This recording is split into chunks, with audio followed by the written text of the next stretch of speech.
স্বাস্থ্য খাতে জনবল সংকট দূর করতে সরকার বেশি বরাদ্দ দিয়েছে বলে জানিয়েছেন দুর্যোগ ত্রাণমন্ত্রী আসাদুল হাবিব দুলু।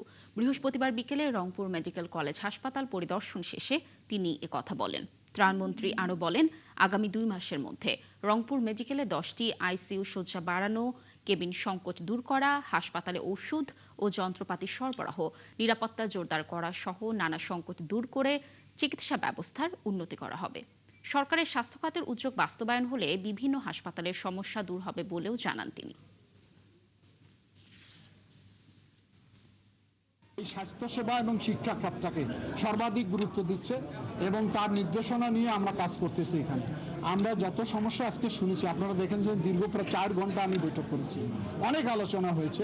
সবগুলো সমস্যা একদিন আমি সমাধান করতে পারবো না, তবে আমি গ্র্যাজুয়ালি বলেছি যে ধাপে ধাপে আমরা এগুলোকে অ্যাড্রেস করব।